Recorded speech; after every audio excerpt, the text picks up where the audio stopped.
Hello, beautiful people. You know, I love watching old movies, and one of my favorite old movies to watch is Us From Eva. It features LL Cool J, Gabrielle Union, and Megan Good, and Dwayne Martin. The movie itself does have these main characters, and the main characters are the Dandridge sisters. The oldest sister, Eva, played by Gabrielle Union, she is made to look like the villain of the entire movie because she chooses not to take any type of horrible treatment from men. And the reason why they felt like they needed to reciprocate in the best way they possibly could, which was, so what they did was they had Ray, which is LL Cool J's character, pretend to like her, and in the end, of course, he ends up liking her and falling in love with her.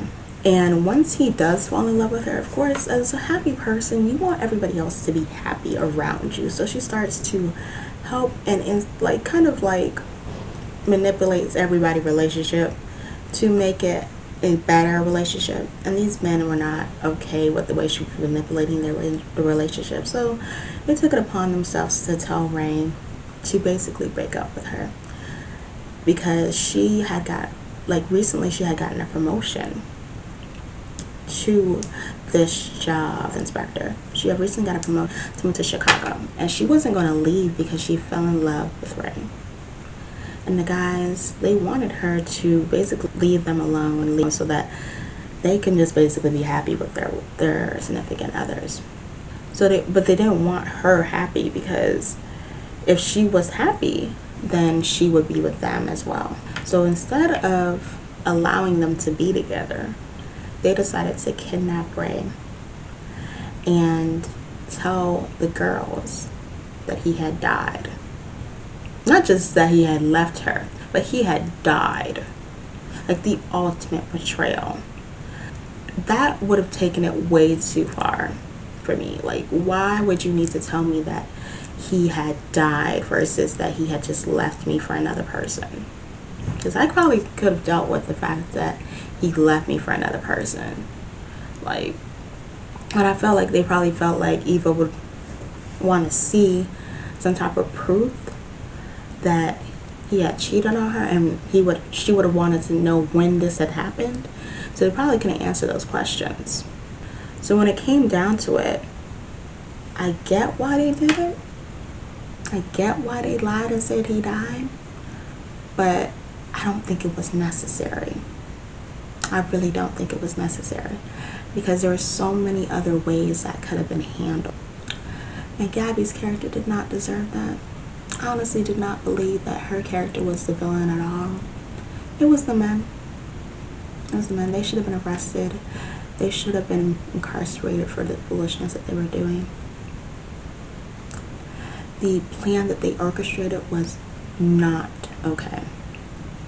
It was not okay for them to sit there and lie to that woman and seduce her into believing that that man loved her. She was right. She should have been angry. They played on that angry black woman like persona that entire movie. That is the main reason why she looked like the villain. And then they had the women co-signing the behavior. The way this movie was put together, there are a lot of things that I felt like could have been done differently. Would I have liked the movie if they were done differently? Probably not. Probably not. I probably wouldn't have watched it back as much as times if I didn't, if it wasn't for certain monologues. Like, because I love the main monologue when she's in the restaurant and the guy is evaluating her and she's inspecting the kitchen, and the guy asks her, why are you uncompromising? And she goes into this big speech of why she's uncompromising, and it's amazing. I literally can recite that thing verbatim whenever I watch it. But I'm not gonna do that. I'm gonna let it play for you guys so you can see that.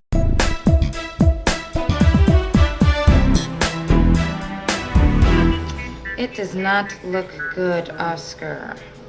I found contamination in red zones, your glass freezer door has a hairline break in it, and I found black pellets behind the food containers in the back. That is probably just graphite from the new units we put in. And your water's only 105 degrees. Can you just let that slide?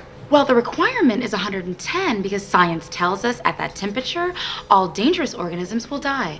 That means in your water, some will live. And not just any germs, Oscar. Oh no, the badass ones. The ones that can swim in 105-degree temperature water and live to party on some child's French fries. We don't serve fries. Are you mocking me? No, ma'am. That's good because I'm not done yet. This entire kitchen gets a level 4 sanitation or you get written up. What?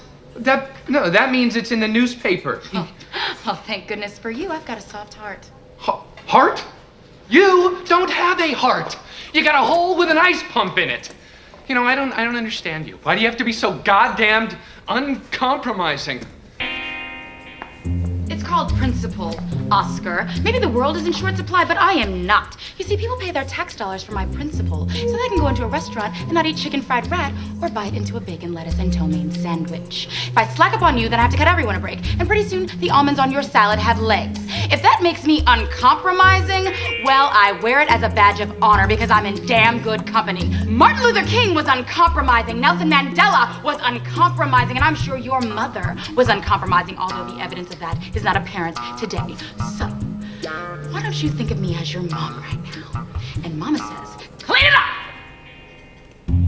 See you in 48 hours. And then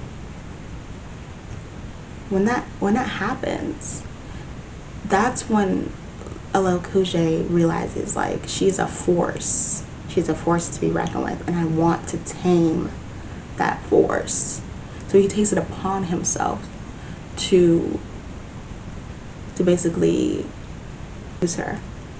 And you know, honestly, I'm actually commend Gabrielle Union's character for actually dealing with him, because as soon as he shows up on the first date, first of all, he's late.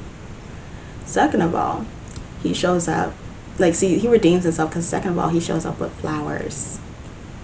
Because the flowers is what makes it better, because he brought some flowers. And I was like, okay, maybe I forgive you. So he bought the flowers. But then when we get outside, we see that there's a car, like a little sports car, right? Parked outside our house. Now, Gabby makes the comment, you know, these cars get in a car accidents, people drive too fast, blah, blah, blah. So he's like, oh, no, that's not my car. This pickup truck is my car.